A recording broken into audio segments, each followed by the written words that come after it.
보험 설계사가 괜찮다고 해서 병력을 말하지 않았습니다. 그런데 나중에 보험금이 거절됐습니다. 이럴 때 보험금을 받을 수 있을까요? 많은 사람들이 보험 가입할 때 이런 경험을 합니다. 예전에 병원 갔던 기록이 있어서 설계사에게 물어봅니다. 이거 말해야 하나요? 그러면 설계사가 이렇게 말합니다. 그 정도는 괜찮습니다. 굳이 말 안 해도 됩니다. 그래서 믿고 가입을 합니다. 그런데 몇 년 뒤 암 진단을 받고 보험금을 청구했는데 보험회사에서 갑자기 이렇게 말합니다. 가입 전에 병력을 숨겼기 때문에 고지 의무 위반입니다. 그래서 보험금을 지급할 수 없습니다.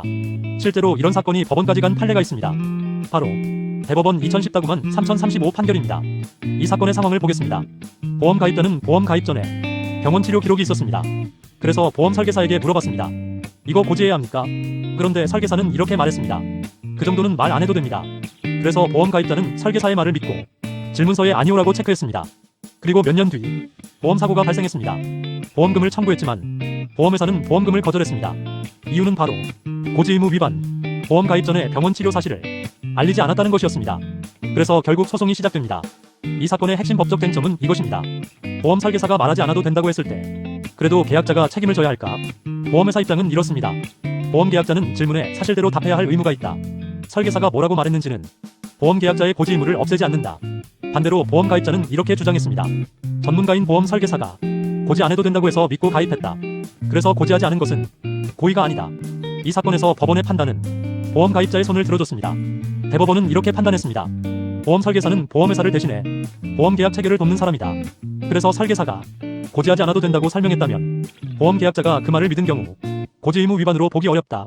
즉, 설계사의 설명 때문에 고지하지 않은 경우 보험회사가 책임을 져야 한다는 판단이었습니다. 이 판례는 보험 분쟁에서 매우 중요한 의미가 있습니다. 많은 사람들이 설계사가 괜찮다고 해서 그렇게 했다 라고 이야기합니다. 그런데 대부분은 증거가 없어서 인정받지 못하는 경우가 많습니다. 그래서 보험 가입할 때 가장 중요한 것이 하나 있습니다. 설계사에게 들은 설명을 기록으로 남기는 것입니다. 문자, 카카오톡, 녹취 이런 기록이 있으면 나중에 보험 분쟁에서 매우 중요한 증거가 됩니다. 보험은 가입할 때는 간단하지만 보험금을 받을 때는 법적인 문제가 됩니다. 그래서 보험 가입할 때 설계사의 설명을 듣고 넘어가기보다 정확하게 확인하는 것이 가장 중요합니다. 혹시 여러분도 보험 설계사가 괜찮다고 해서 고지하지 않았던 경험이 있으신가요? 댓글로 한번 남겨주세요. 실제 보험 분쟁 사례를 다음 영상에서도 계속 설명해드리겠습니다.